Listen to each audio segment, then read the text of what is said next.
Hello, viewers. Welcome to this session of our continuous transmission of lessons. In this session, we are going to discuss literature, and specifically, we are looking at A Doll's House, and the topic of our interest is on the board. So we're looking at the theme of the sacrificial role of women. Welcome. My name is Oliver Anyanga. Now, before we engage in the discussion of the theme, I do believe that at this level we understand what a theme is. So from your previous knowledge, obviously you understand that a theme is a main idea that a writer of a text, a literary artist, will want to bring out or will aim to bring out in his or her text. That you already know. So we move on. Now that you're looking at the sacrificial role of women, we have to go back and you think about it. What do you understand by the term sacrifice? A moment you think about that before we proceed. So sacrifice can be defined as an act of giving up something that one values a lot for the sake of something or someone else. So very important there. So we are saying sacrifice is the act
So I have just done a paraphrase of this, that it is when someone is giving up what he or she values a lot for another thing or another person, because at that particular time, this person or this thing supersedes the value attached to another. Now, when we look at sacrifice, the idea of selflessness,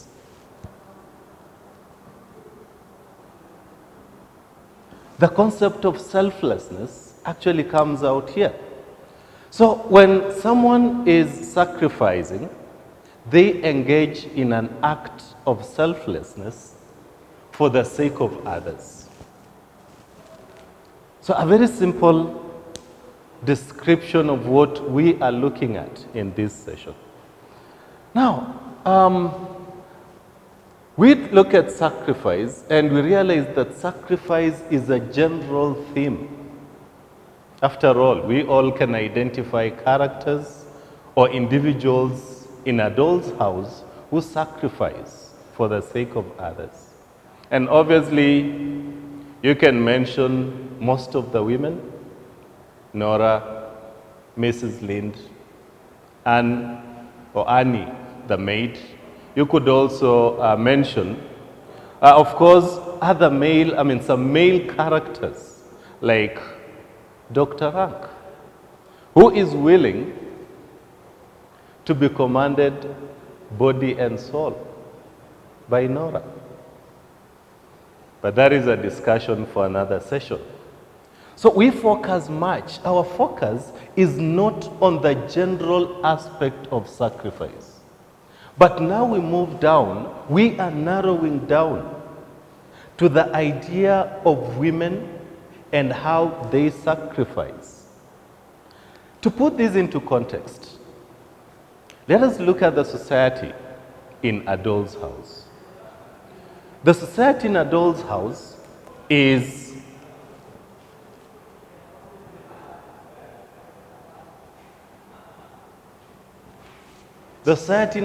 house is male dominated. What do I mean by this? I mean that it is a society which has traditions that are meant to maintain the status quo. And that is the belief that the man is obviously more important than the woman. And this explains a number of situations in this text where women as characters have to face a lot of challenges.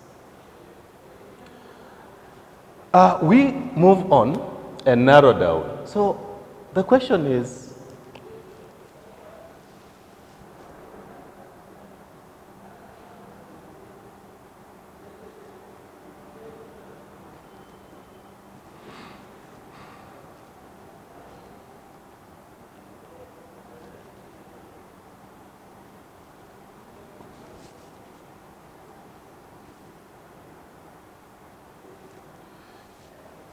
so that is the question that we ask. How do women sacrifice in Adol's house? You can always think about the characters because they are central to the events here. So the first question is, who are the female characters in this text?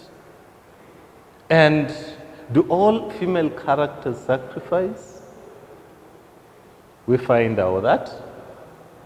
And how do they sacrifice? Why do they sacrifice? So all these are questions that we need to answer. How do women sacrifice in Adol's house? One, what do they do as an act of sacrifice or selflessness? And obviously, what is the effect of the sacrifice? So you go on. I'll discuss the characters randomly, and I believe that at the same time, wherever you are holding the text. I believe some of you have already indicated or they have identified the areas of interest. I am very sure someone is thinking about Mrs. Lynde, someone is thinking about Nora, someone is thinking about Annie, the maid. So we go on. So to discuss the characters and the sacrifice, we can highlight the characters we are going to use.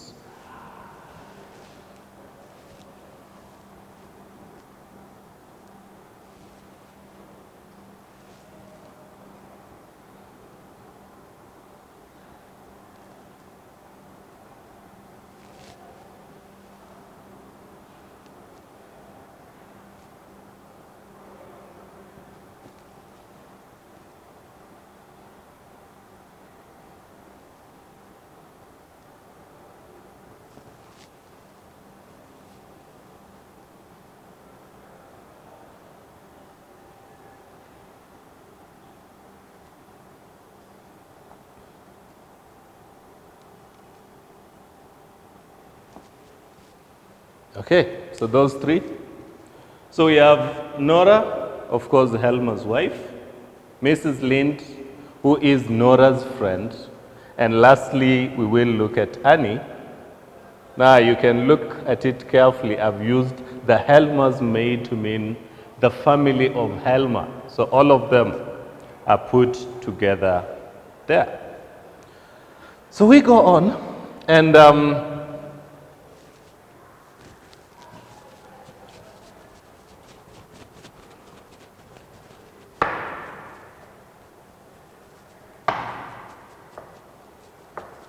We begin by looking at Nora.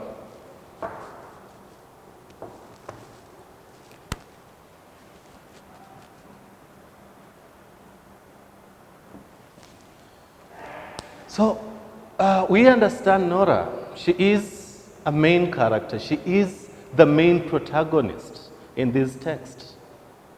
And the events, the conflict that comes out, and of course leads to the dissolution of their marriage, of the marriage between Nora and the husband, Helma, is contributed to by what Nora has actually done. Now, there are instances, or several instances, of Nora's sacrifice. It's not one. She actually does or engages in a number of acts that show selflessness for the benefit of others. Now, just to give a brief background concerning Nora. In Act 1, when we begin interacting with the text, we understand a number of things. We have a family. Nora appears very happy. The husband is contented. Yeah, she's happy to be the wife to Helma. So that even when he refers to her with what someone can argue that is abusive or derogatory use of words there, my little skylark, my squirrel, etc. She's okay with that. She actually takes it in. She's happy to be called that because to her, she's contented with life. So it doesn't matter what the husband does. To her, it's a sign of love from the husband. We also learn that at one point after their marriage, the husband, Helma, had to stop working. One, because he had to work extra hard to provide for now a larger family, and then two, there was no prospect of promotion. So I'm actually quoting the actual words that Nora uses there. There was no prospect of a promotion where he was working. So he comes out of his work and then engages in other work and worked so hard because the family is demanding. Unfortunately, he becomes ill. So once he is ill, the doctors advised Nora. Do you remember what the advice was? Obviously you should. She was advised by the doctors that she needs to take the husband on a trip. So the trip was to a country known as So this trip was supposed to take Helma to a different environment, weather, and according to the doctors, the exposure to a different weather was going to make him get better. Now, we just understand the context here that Helma becoming sick means he wasn't working any longer. And what do we know about this society? In this society, women are not expected to work. They are not expected to have that financial freedom. So where was Nora supposed to get this money from? To make it worse, are they allowed to borrow without their husband's consent? The answer is no. So Nora faces a dilemma here. She has to find a way of taking the husband on a trip. Obviously, the trip is very expensive. So what does she do? And that becomes the first sacrifice. In order to take the husband on a trip, Nora has to take a big loan.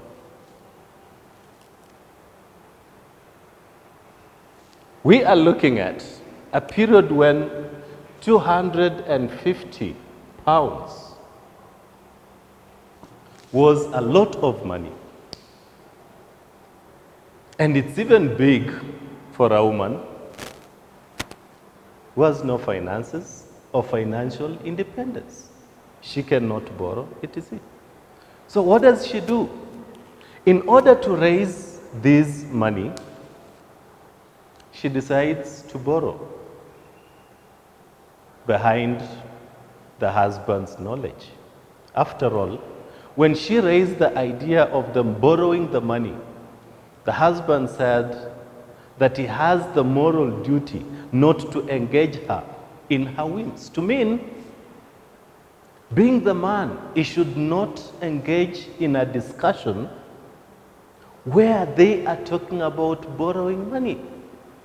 So Nora decides that since the husband cannot agree to the idea of them borrowing money, she was going to find the money in whichever way it was going to happen. So in the end, she has to forge the father's name.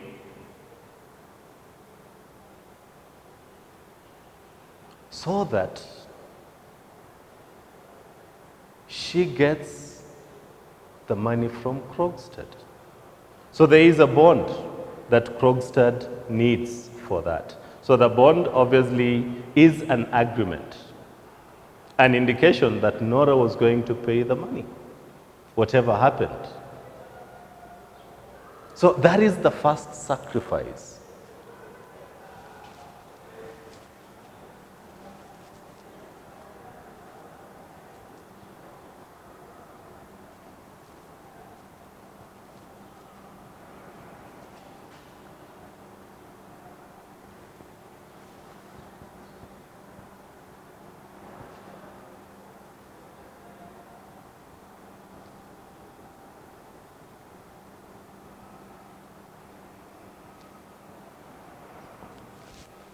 There we go. She borrows a huge sum of money in secret to save the husband's life. So we know the repercussions of this, the conflict that this creates later on. But that is a sacrifice that she makes there. So obviously, in the discussion she has with Mrs. Lynde, at one point, when Mrs. Lynde asks what Dr. Rank is doing in the house, she explains that Dr. Rank has only come as a friend. And later on, when Mrs. Lynde asks how the husband is doing health-wise, she says on page 13 that the husband is as sound as a bell.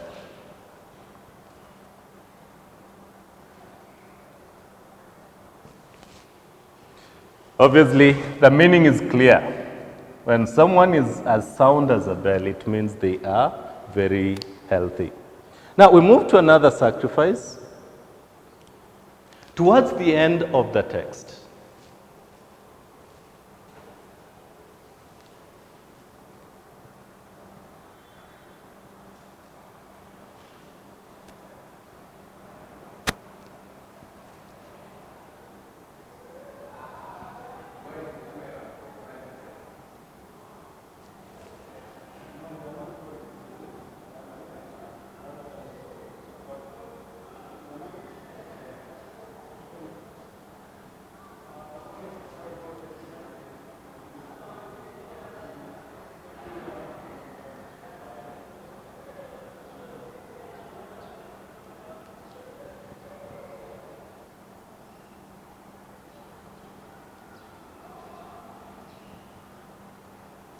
so that is another sacrifice she makes. She leaves her children behind because she wants them to be brought up in a morally upright manner.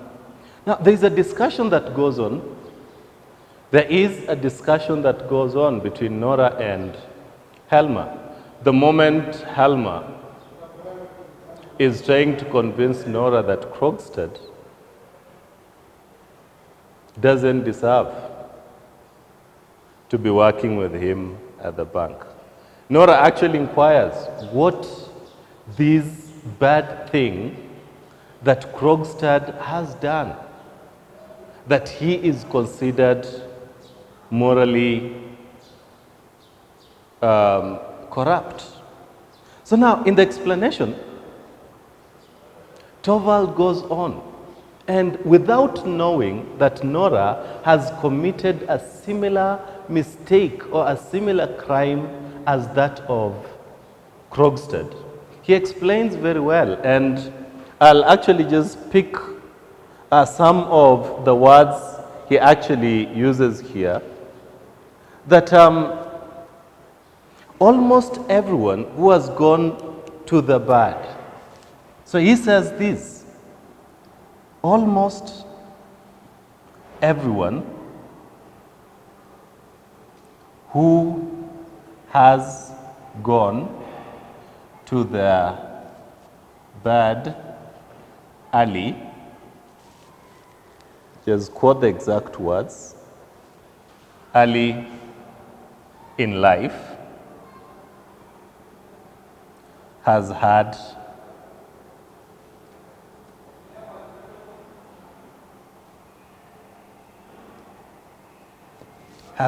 a deceitful mother.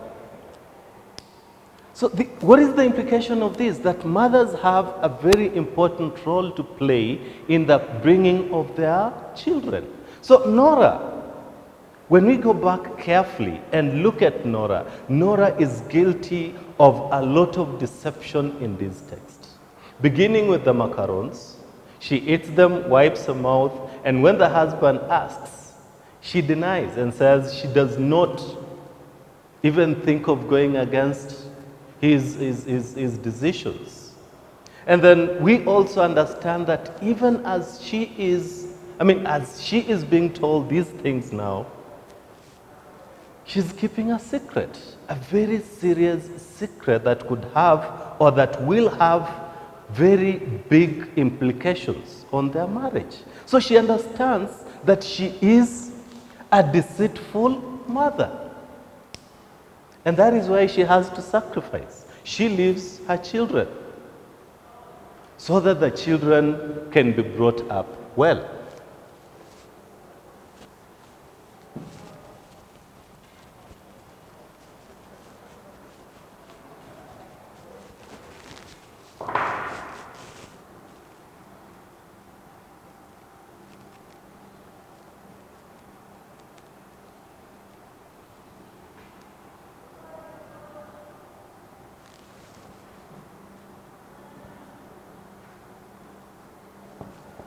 That is another sacrifice she makes. She actually leaves a marriage in that unofficial divorce so as to gain her own independence. Now, let us look at the kind of marriage that is existing here. And later on, we will discuss the theme of marriage and how it is an unequal kind of an affair in this society. So we are looking at this marriage, and Nora has to be submissive to the husband. Everything the husband does is right. Sometimes her opinion does not count. She's considered childish by the husband. Already, living in this kind of marriage is tough for her. So, at one point on page 115, she says this, when Helma actually interrogates her on why she has to live on and whether she has morality or not. She says that I am going to see who is right, the world or I. Page 115. So there is a serious indication here that Nora is critical of the whole society, everyone in the society. From the traditions, to the law, to marriage, and other issues affecting the society. That she believes that there are times when someone has to sit somewhere and reflect on what everyone else thinks about the issues, different topics in life. And here she's saying that her leaving the marriage is going to give her an opportunity to learn and in the end find out if she is the one who is right or the world is right. So that is another sacrifice. So on Nora's part, we've looked at 3 sacrifices that she actually makes here. And then we have another character. Of course, the other 2 characters. So we'll look at Mrs. Lynde.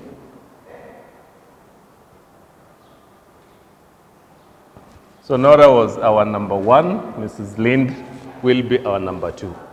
Now, some background information on Mrs. Lynde. Mrs. Lynde is Nora's friend. We understand that she was in a romantic relationship with Mr. Krogstad, Niels Krogstad. But then she left him. Do you remember the reason? Obviously, yes.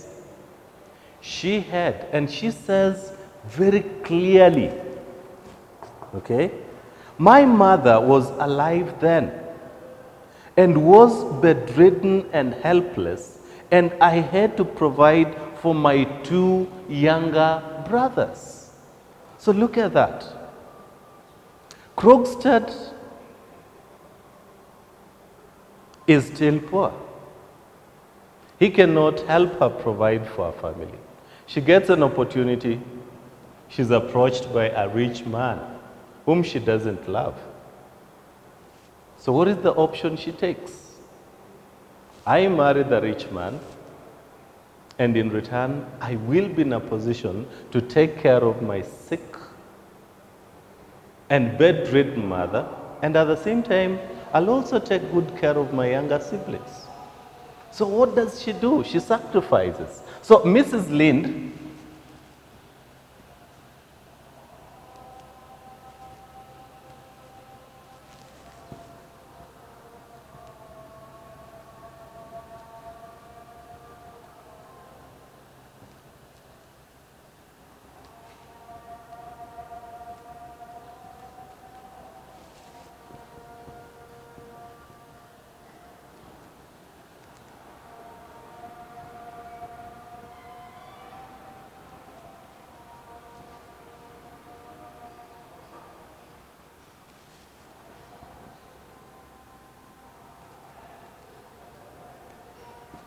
So this is self-explanatory.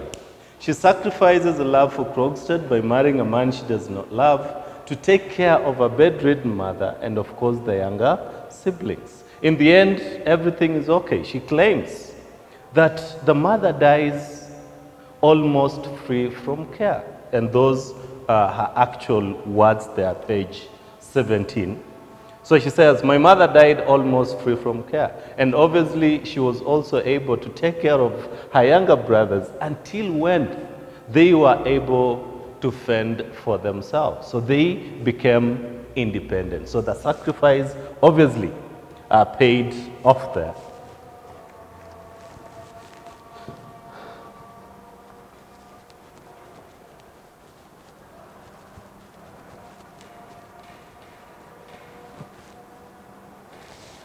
Still on Mrs. Lynde, another point.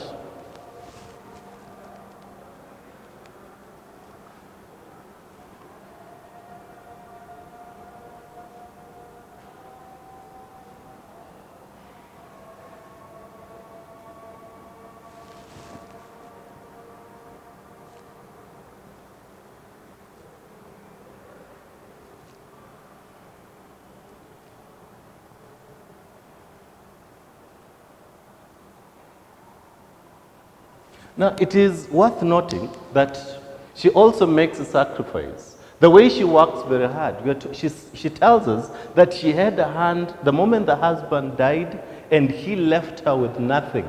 Remember when she says she was left with nothing, not even sorrow to grief upon when the husband dies. So she still has to work hard.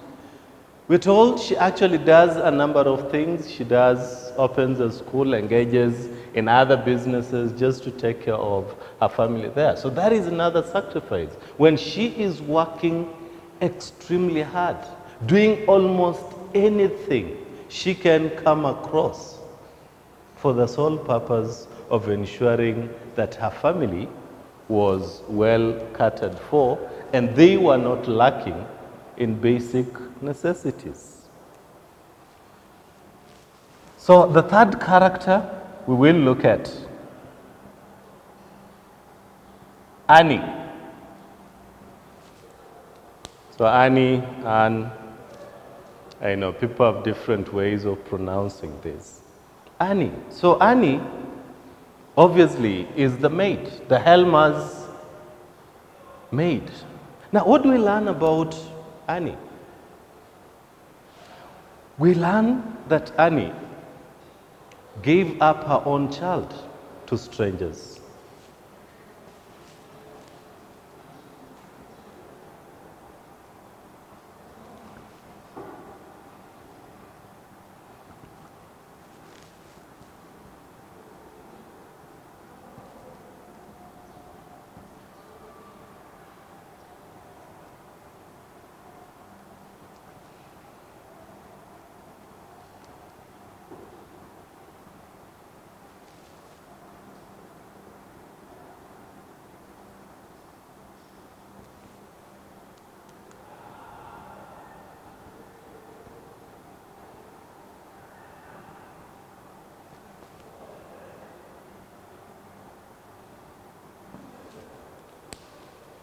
So Annie sacrifices by giving up her child to live among strangers since she could not provide adequately for her. Now, what does it mean by giving up a child among strangers? This has to do with adoption, even though it's not clearly stated, but then the strangers must have adopted the child. So why does she do this? And let's just go back and see what she says. She says this. Remember, it's Nora who asks how she had the ability to give up her own child. And she says this. A poor girl who has got into trouble should be glad too. Besides, that wicked man didn't do a single thing for me. That is on page 50, so you can check page 50. Now, what is coming out here? That one, she was obliged to mean she had no other choice other than giving out the child. And then two, she says that the wicked man, the man who was responsible for obviously the child, the pregnancy, was not willing to give her any support. And by support in this case, we mean financial support. So she has to give away the child, and in return, she becomes Nora's maid or Nora's caregiver. And that confirms that she also sacrifices for the child. So we come to the end of the discussion on the sacrificial role of women. And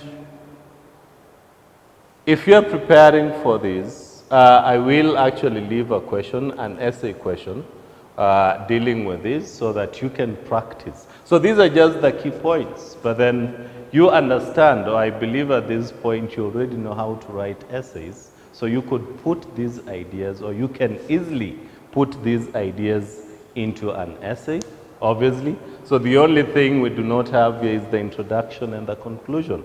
The ideas or the points to use are clearly brought out in our discussion. So this is the essay question.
So very simple one. Women in a Doll's House by Henrik Ibsen play a sacrificial role. With relevant citations from the text, write an essay in support of the statement.